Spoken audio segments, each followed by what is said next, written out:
Surviving is winning, Franklin. Everything else is bullshit. Fairy tales spun by people afraid to look life in the eye. Whatever it takes, kid.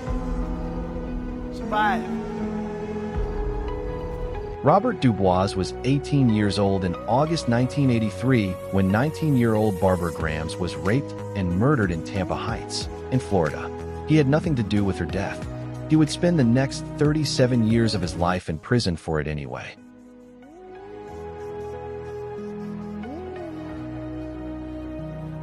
Welcome to Documentary Gallery Channel. If it's your first time here, make sure you subscribe to be entertained in these topics.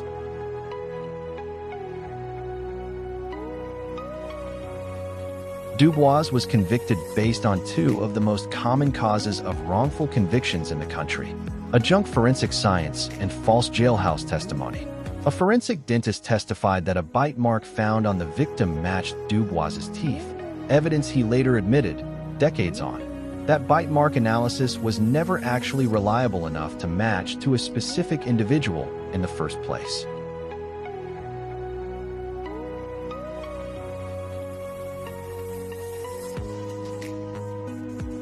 A jailhouse informant separately testified that Duboise had confessed to the crime while in custody.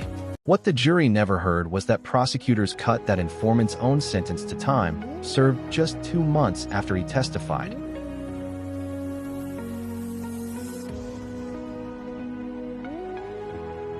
A benefit that would have seriously undermined his credibility had jurors known about it. Duboise was originally sentenced to death. His sentence was later reduced to life in prison, where he remained until 2018.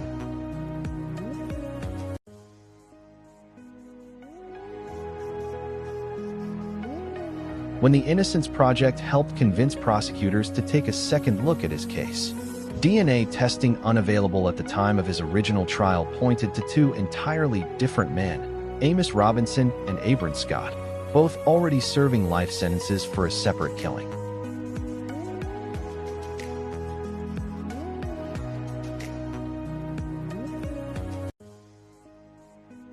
In September 2020, Robert Duboise walked out of Hardy County Correctional Institute after 37 years behind bars, becoming the 30th person exonerated from Florida's death row, according to the Innocence Project of Florida. Presiding over his exoneration, Judge Christopher Nash told him directly, "This court has failed you for 37 years.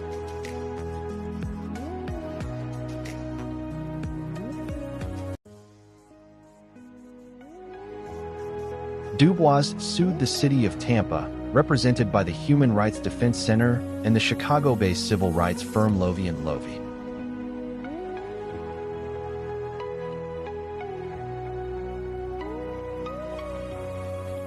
On February 15, 2024, the Tampa City Council unanimously approved a $14 million settlement to be paid out over 3 years.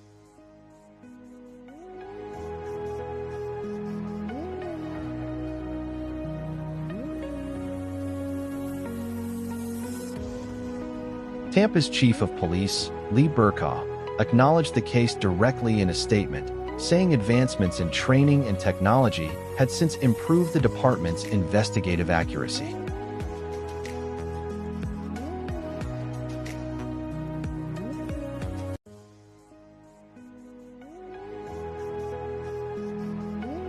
Duboise is now 60. He has been clear that no amount of money undoes what was taken from him.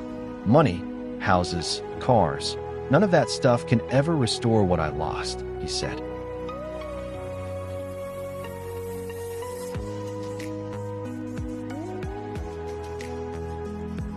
Still, he's chosen not to let bitterness define the years ahead of him. "I don't want to waste my time with bitterness and pity parties," he said.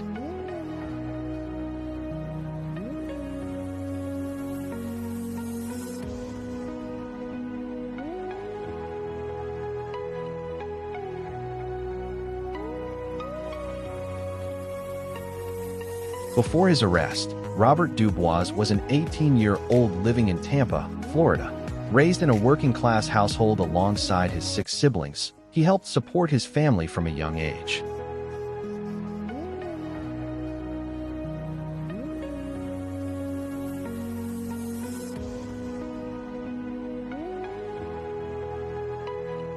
After his father suffered a paralyzing injury, Dubois stepped in to fix household machinery and handle routine chores, eventually taking a job at Noel's Auto Upholstery.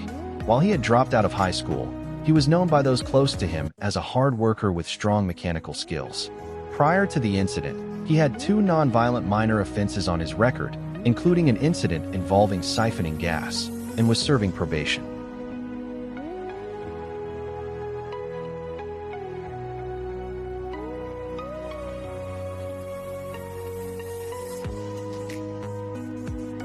The victim was Barbara Grams, a 19-year-old resident of Tampa, Florida, who worked at a restaurant in the Tampa Bay Mall.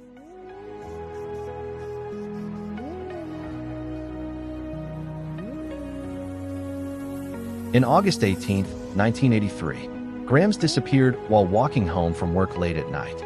Her body was discovered behind a dentist's office/local business near 108th Avenue and North Nebraska Avenue in Tampa, Florida.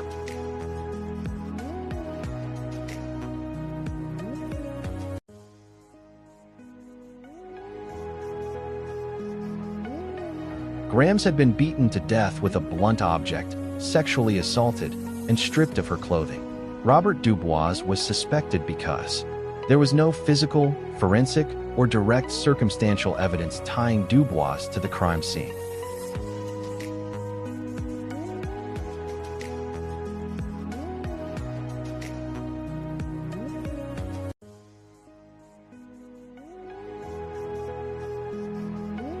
He became a target of the investigation through a combination of vague local rumor, flawed forensic science, and incentivized testimony. Detectives interviewed a local gas station clerk near the crime scene, who mentioned that Duboise and a few other young men hung out in the area and were known to cause problems.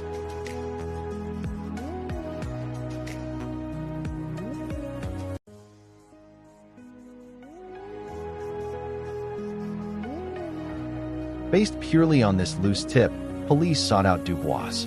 Eager to clear his name, Duboise voluntarily cooperated with investigators and allowed them to make a beeswax impression of his teeth.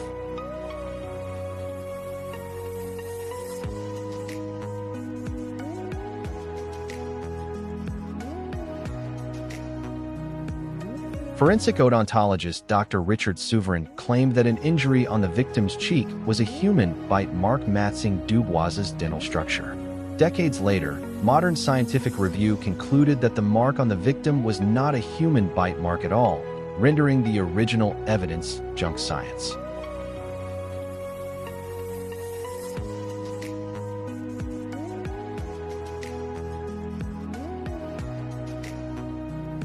While held in the Hillsborough County Jail awaiting trial, Duboise was placed in a cell block near an inmate named Claude Butler.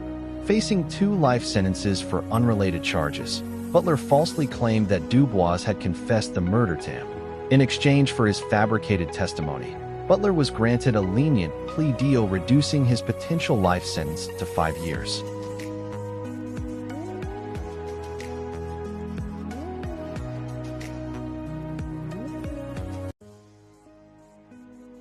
Duboise was convicted in 1985 and initially sentenced to death. In 2020, after nearly 37 years in prison, he was officially exonerated when advanced DNA testing of preserved autopsy samples completely excluded him and identified 2 unrelated perpetrators.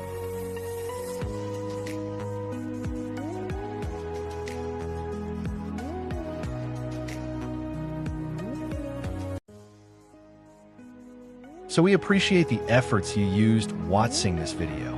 But make sure you subscribe so you don't miss the next one. Bye-bye. Everything else is bullshit. Fairy tales spun by people afraid to look life in the eye. Whatever it takes, kid. Survive.